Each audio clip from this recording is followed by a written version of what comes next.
or respecting the dignity of others, right? So anyways, hold on one second. It looks like my video is getting a little long there. Okay, I'm still going. And so guys, this person was struggling with people pleasing. And people pleasing means you care so much about social pleasantness that you sacrifice social health, right? So, and behavioral functioning. In other words, you don't want to set limits with others because doing so might make them feel upset with you, even just a little bit, right? And this can be so extreme that maybe someone interrupts you when you're talking to another person and you don't feel comfortable to even say, please hold on a moment, I'm speaking with someone, right? So you're having a hard time setting limits, and that usually means you're not really maintaining appropriate social boundaries with others. Because if you're the manager of the situation, that means that other people are not the manager of that situation. You are. And so you're going to work with them as a team, but they're not going to drive your happiness machine. They're not going to be the shot caller over your decision-making process. That's your responsibility. You're taking personal ownership over dictating that cause and effect sequence of events in order to produce a certain outcome. And so people-pleasing is a form of what I think of as, and I'm not speaking as a mental health clinician, just as a regular person, life coach here, but it looks like some of the traits that you might think of, if you look it up online, as codependency, where the person is trying to make the other parties that are interrupting them, which you could describe as narcissistic, right? Because interrupting people and trying to bully people and intimidate people is a very top-down kind of dominating thing to do. And so just letting that happen and saying, no problem, go right ahead and take over, is a very codependent thing to do, right? And once again, I'm not a mental health clinician, and I'm not diagnosing anybody with that. So don't diagnose yourself because you may not know, enough to do that about it. But what I'm getting at is that if one person values image over substance, right? They want to look good, but it's not important that they are good. Well, that might be a problem on the narcissistic side, right, of the spectrum of character traits.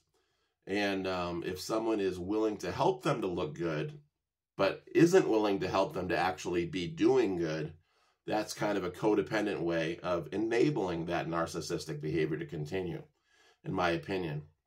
I like to look at character traits like that. That's why I say it's not a mental health thing, it's a character thing. You don't have to have a mental health disorder in order to have character traits that are similar to those types of things that they describe in mental health disorders. But what's the cure or the healing thing for this, right? Well, for the person that's approaching from a narcissistic angle, they could just try to stay within their turf and respect the boundaries of others and think of other people as being equally valued and therefore not try to drive someone else's happiness machine, but stay in their own lane, mind their own business, and do their own thing and their own work, right?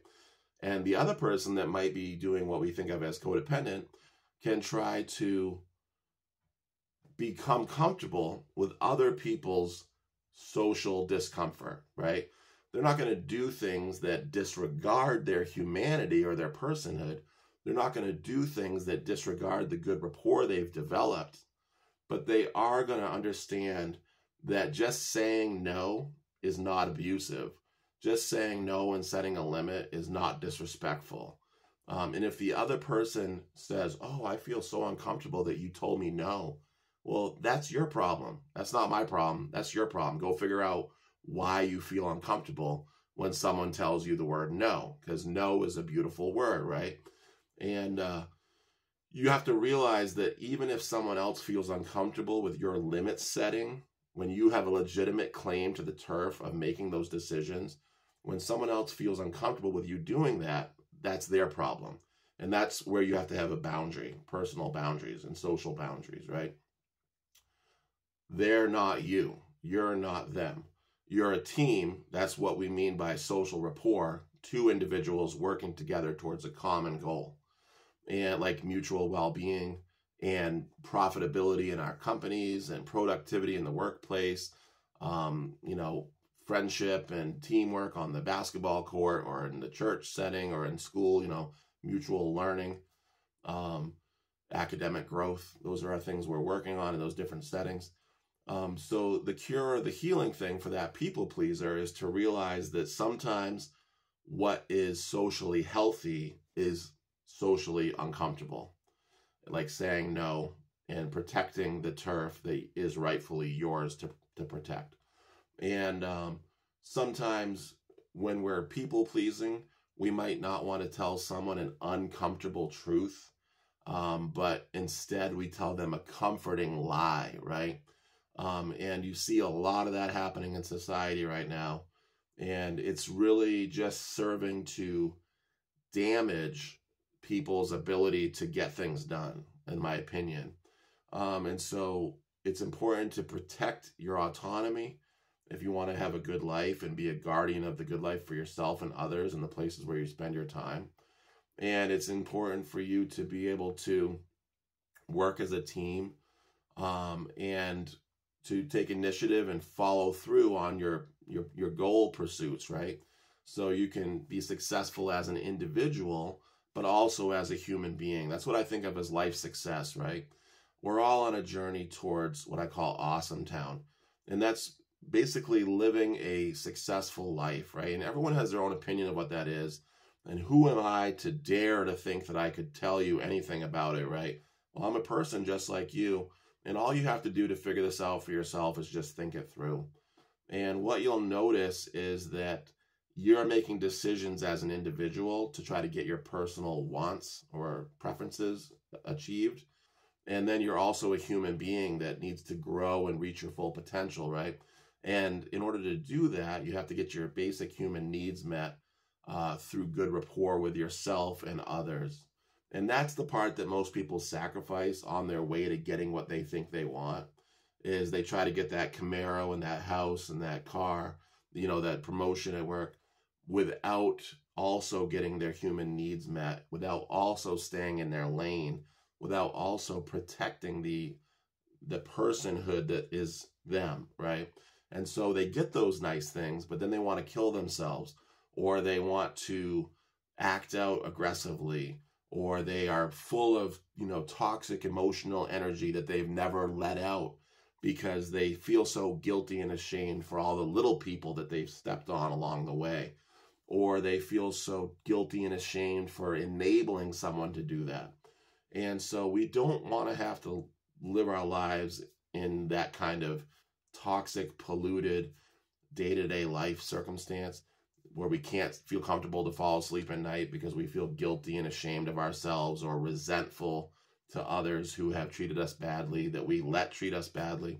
So guys, do yourself a favor today and just understand that there are things you can do to become a better manager of day-to-day life circumstances. And the biggest thing that's the easiest for you to do is to go to check out my Lifescaper app, right? I'm not even kidding. I've spent 10 years putting that together. It's a place where you can increase your managerial fitness for life, right? If you grew up in one of those frigged up family systems where people didn't teach each other how to do the things that I just talked about, then go to my webpage, createmylife.passion.io, createmylife.passion.io, and check out the life management information, the habits, the skills, and you can learn all these things that will help you to just be a better manager of day-to-day life wherever you are. And you could think of it as a driver's ed for the road of life, right? Obviously, you're already an adult. You know how to live your life. You've been doing it. But are you able to live your life without having to go to the alcohol bottle excessively, without having to, use other substances excessively? Because part of managing day-to-day life for successful life outcomes includes being able to manage them in a way that feels good naturally, right? That's why I've got the little sign up there, feel good.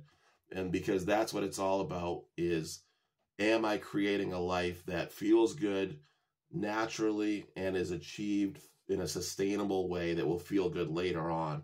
I call it building better circumstances today for better experiences tomorrow. All right, guys, have a great day and a great life.